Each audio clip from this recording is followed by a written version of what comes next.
اللہ تعالیٰ نے پاکستان کو بہت بڑا اعزاز عطا فرمایا کہ حرمین شریفین کی حفاظت اور چوکیداری کی خدمت کے لیے اللہ نے ہمیں قبول. تو مدینہ طیبہ کا معنی پاکستان، اور پاکستان کو عربی میں مدینہ طیبہ کہتے ہیں. پورے دنیا کا کفر پریشان ہو گئے یہ کیا ہو گیا، پھر اللہ کرے ملیشیا، انڈونیشیا اور افریقی ممالک اور مصر، پورا عالم اسلام ایک ہو جائے. گھوڑوں کی تفصیلات سن کر ایمان تازہ ہو گیا، خوشی ہوئی. لیکن آپ صلی اللہ علیہ وسلم کے مبارک گھروں میں اسلحہ تھا، آپ کے گھوڑیاں تھیں. تو مودی بدبخت نے حرکت کی، اس کا فائدہ یہ ہوا کہ پوری دنیا کے مسلمانوں کو افواج پاکستان کا اندازہ ہوا، سعودی حکومت کو بھی اندازہ ہوا.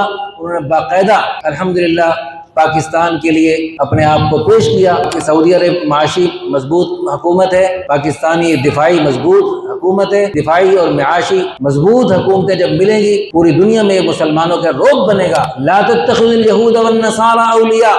اللہ نے قرآن میں ایمان والوں کو فرمایا ہے ایمان والو یہود و نصارہ کو دوست مت بناؤ.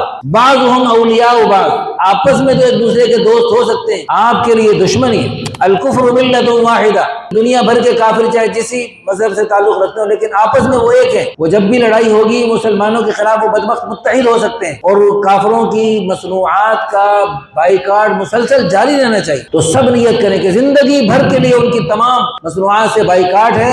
الحمدللہ نحمده ونستعینه ونستغفره ونؤمن به ونتوکل علیہ ونعوذ باللہ من شرور انفسنا ومن سیئات اعمالنا ونعوذ باللہ من شرور انفسنا ومن سیئات اعمالنا من يهده الله فلا مضل له ومن يضلله فلا هادي له ونشهد ان لا اله الا الله وحده لا شريك له ونشهد ان سيدنا ومولانا محمدا عبده ورسوله. اما بعد فاعوذ بالله من الشيطان الرجيم. بسم الله الرحمن الرحيم.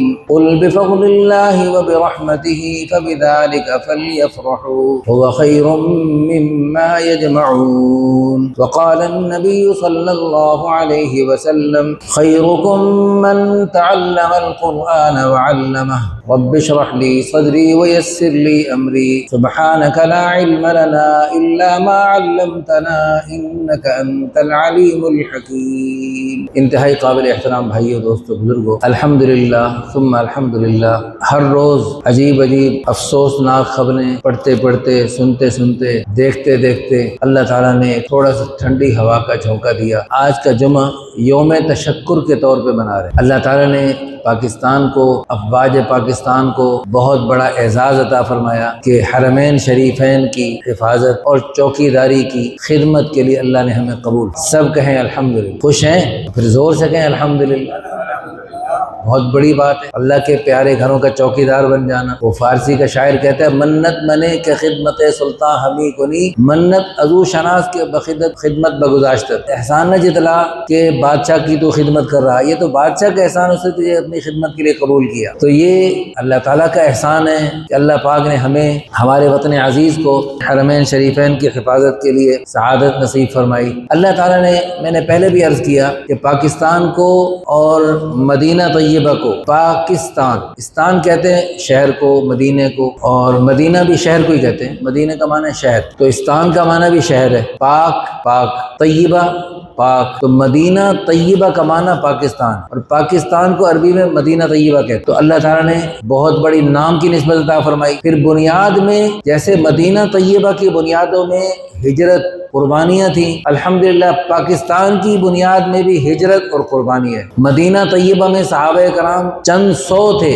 جنہوں نے ہجرت فرمائی اور قربانیاں فرمائیں، اور ادھر چند سو نہیں، چند ہزار نہیں، لاکھوں تھے. لاکھوں قربانیوں اور مجاہدوں اور مشقتوں اور ہجرت کے بعد اللہ نے ہمیں یہ پیارا وطن عزیز پاکستان عطا فرمایا. سب کہو الحمدللہ. تو جب سے پاکستان بنا ہے یہ بہت بڑا ہمیں اعزاز ملا ہے. اس پہلے بھی الحمدللہ ہمارے پاکستان کی طرف سے سعودیہ پاکستان کی دوستی تھی، تعلق تھا، محبت تھی، اور آپس میں گٹھ جوڑ تھا، تعلقات تھے. لیکن اب تو اس دفعہ بہت ہی کھل کر اللہ تعالیٰ نے یہ ہمیں کہ پوری دنیا کے کافروں کو مرچیں لگ گئی. اللہ تعالیٰ نے نے ہمیں یہ خوشی کا دن دیکھنا نصیب فرمایا۔ اللہ تعالیٰ سے دعا بھی کریں، یا اللہ اس خدمت کا حق ادا کرنے کی توفیق عطا فرما۔ ہم اس قابل نہیں تھے، آپ نے اپنے فضل و کرم سے ہمیں اس کے لیے قبول فرمایا، چن لیا۔ اب ہمیں اس کے لیے صلاحیت بھی عطا فرما دیجیے، قابلیت بھی عطا فرما دیجیے، ہماری مدد بھی فرمائیے، نصرت بھی فرمائیے۔ جو ہوگا اللہ کی مدد سے ہوگا، جو ہوگا اللہ کی نصرت سے ہوگا، اللہ کو ساتھ لینے سے ہوگا۔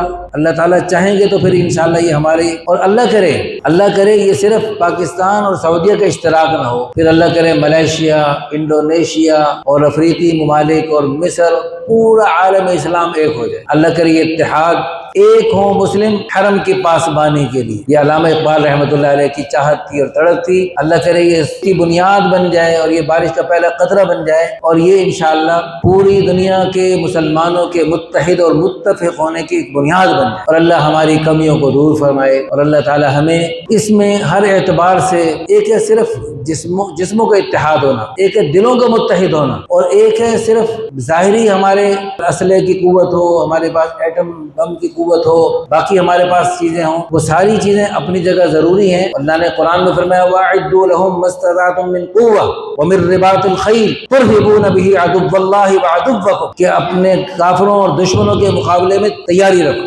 اور گھوڑے تیار رکھو، اپنے آپ کو تیار رکھو۔ تُرْهِبُونَ بِهِ عَدُوَّ اللَّهِ وَعَدُوَّكُمْ، اس سے تم اللہ کے دشمنوں کو اور اپنے دشمنوں پر روک ڈال سکو۔ تو جیسے ہمیں جسمانی قوت طاقت کی بھی ضرورت ہے اور وہ کرنی چاہیے اور کر رہے ہیں۔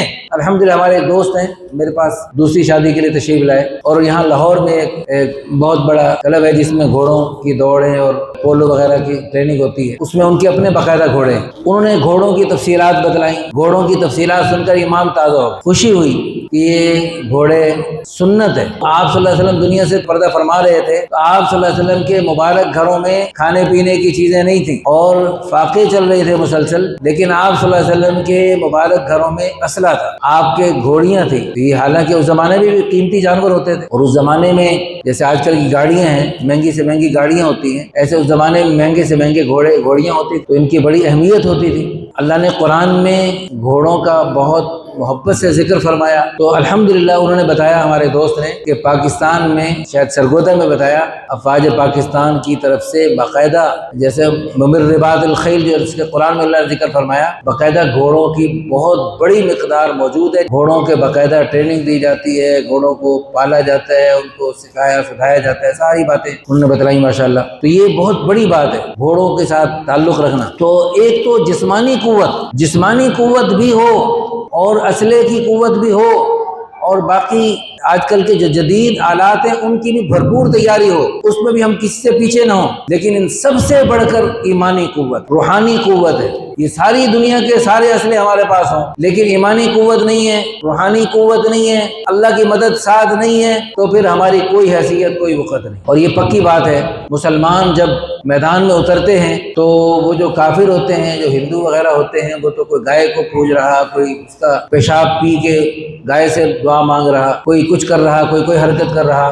لیکن الحمدللہ ثم الحمدللہ ہمارے فوجی بھائی، اللہ ان کو جزائے خیر عطا فرمائے، چاہے ان میں تھوڑی سستی بھی ہو، لیکن جب میدان میں اترتے ہیں تو پھر اللہ کو ساتھ لے کر، اللہ کی مدد کو لینے والے اعمال کرتے ہوئے اور نمازیں پڑھتے ہوئے اور اعمال کرتے ہوئے میدان میں اترتے ہیں، تو پھر اللہ تعالیٰ کے فضل و کرم سے کامیابی ان کے قدم چومتی ہے۔ جیسے تھوڑے دن پہلے بنیان مرصوص میں مزہ ہی آ گیا، ایمان تازہ ہو گیا، پوری دنیا کے مسلمانوں کا دل خوش ہو گیا الحمدللہ۔ تو ہمارے افواج پاکستان نے بھی باقاعدہ ماشاءاللہ سیسا پلائی دیوار بن کے دکھایا۔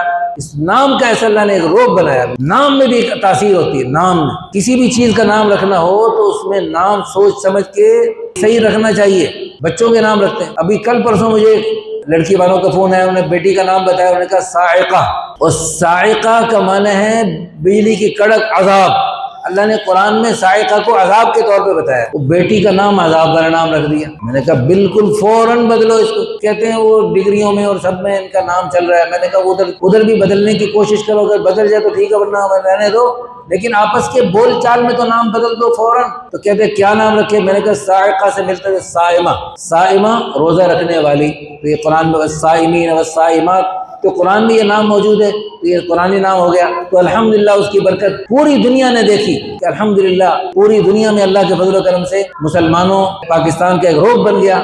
یعنی اور تو غیر اپنے بھی پاکستانی فوج کے بارے میں کیا کیا باتیں کرتے تھے، لیکن الحمدللہ اللہ نے موقع دیا اور اس موقع کو افواج پاکستان نے بہت اچھے انداز سے نبھایا، جس کی برکت سے پوری دنیا کے مسلمانوں کے دلوں میں عرب میں نے ٹویٹ دیکھی، عرب نے کہا کہ ہم بہت عرصے سے مسلمانوں کے ہر جگہ مار کھاتے دیکھ رہے تھے اور مسلمانوں کی ہر جگہ ایسی خبریں سن رہے تھے، بہت عرصے بعد ہم نے یہ سنا کہ مسلمانوں نے بھی کسی کو لتاڑا ہے۔ الحمدللہ ہماری دل سے دعا ہے اللہ پاک پوری دنیا میں وہ خلافت اسلامیہ جو خلافت عثمانیہ کے زمانے میں تھی، وہ دوبارہ خلافت کا دور دوبارہ زندہ فرمائے۔ اللہ پاک پوری دنیا کے مسلمانوں میں خلیفہ عادل کی صورت اللہ پاک پیدا فرمائے، جیسے وہ ان کی اقوام متحدہ بنی ہوئی ہے، ان کافروں کا گٹھ جوڑ تو بن گیا، مسلمانوں کا بھی اللہ کرے گٹھ جوڑ بن جائے۔ پھر اسرائیل بدبخت نے قطر پہ حملہ کیا اور جس کے بعد جو ہے پوری دنیا کے مسلمان حکمران قطر میں جمع ہوئے، اور وہیں پر اللہ پاک نے سعودی اور جو عرب ممالک تھے، وہ جو امریکہ کو بڑا سمجھتے تھے، انہیں پتہ لگا نہیں بھائی یہ ہمارے دوست بن ہی نہیں سکتے، جیسے وہ بدبخت متحد ہو سکتے ہیں ہم مسلمانوں کو بھی آپس میں چھوٹے چھوٹے سیاسی اختلافات، فروعی اختلافات اور چھوٹے چھوٹے اختلافات کو چھوڑ کر ہمیں بھی متفق ہونا چاہیے۔ غزہ کے ہمارے پیارے بھائی، محترم بھائی، قابل احترام بھائی، ہمارے محسن بھائی، جیسے حرمین شریفین ہمارے لیے قابل احترام، اسی طرح حرم اول، قبلہ اول بیت المقدس بھی ہمارے لیے قابل احترام۔ قبلہ اول کی حفاظت کے لیے وہ اپنی لاکھوں جانیں قربان کر چکے ہیں، لاکھوں زخمی بے شمار قربانیاں کر چکے ہیں، ان کی خدمت کے لیے اور ان کے اس حصار کو توڑنے کے لیے پوری دنیا کے ملکوں سے باقاعدہ قافلہ سمود فلیٹیلا کے نام سے جو سمندر کے راستے سے غزہ کے حصار کو توڑنے جا رہا ہے اور ان کے لیے امداد اور کھانے پینے کا سامان لے کے جا رہا ہے، اس کے لیے بھی روزانہ کم از کم 2 رکعت نفل پڑھ گئے، اتنا تو ہمارا حق بنتا ہے۔ آپ کو عافیت عطا فرمائی، گھروں میں ناشتے اور کھانے اور رنگ برنگی چیزیں موجود ہیں، لیکن پیارے بھائیوں وہ یہ نہیں کہ شروع میں آپ ان کے لیے یاد کر رہے تھے، دعائیں کر رہے تھے، جب تک وہ مسلمان ہمارے بھائی کو عافیت نہیں ملتی ہمیں چین نہیں آنا چاہیے، ہمیں اطمینان نہیں ہونا چاہیے، اور یعنی جنگ لمبی ہو گئی تو بائیکاٹ میں اور شدت آنی چاہیے۔ نرمی کس چیز کی؟ وہ تو ان بیچاروں کے لیے یعنی 1 گھنٹے کی لڑائی ہو تو مشقت میں ہمارے ادھر ہندو پاکستان کی جنگ ہوئی، بنیاد مرصوص ہوئی تو ہمیں جان کے لالے پڑ گئے، چند گھنٹے میں ہم سب کو مشقت محسوس ہونے لگی اور طرح طرح کے یعنی ڈراؤنے خواب آنے لگے۔ وہ مسلسل بیچارے خواب نہیں، حقیقت میں ہر روز دیکھ رہے ہیں۔ ہمارے پیارے دوست ہمارے ساتھ گروپ میں ہیں وہیں غزہ کے، انہوں نے بتایا کہ ہم ایک جگہ سے دوسری جگہ ہجرت کر رہے ہیں، ہر روز کوئی نہ کوئی خطرناک خبر سناتے ہیں، تو ان کی مسلسل 2 سال سے جنگ چلی ہوئی ہے تو مسلسل مشقت میں ہیں، تو ہمارا بائیکاٹ میں شدت بڑھنی چاہیے نہ کہ کم ہونی چاہیے۔ اس لیے ہم سب نیت کریں کہ 2 رکعت صلاۃ الحاجت پڑھ کے ان کے لیے بھی دعا کریں گے، اور ابھی آج اللہ کرے باقاعدہ 2 رکعت صلاۃ الشکرانہ پڑھ کے ہم اپنے اس اعزاز پر اللہ کا شکر بھی ادا کریں گے۔ اللہ پاک ہمیں حرمین شریفین کی صحیح معنوں میں خدمت کرنے کی توفیق عطا فرمائے، آمین ثم آمین، وآخر دعوانا الحمدللہ رب العالمین۔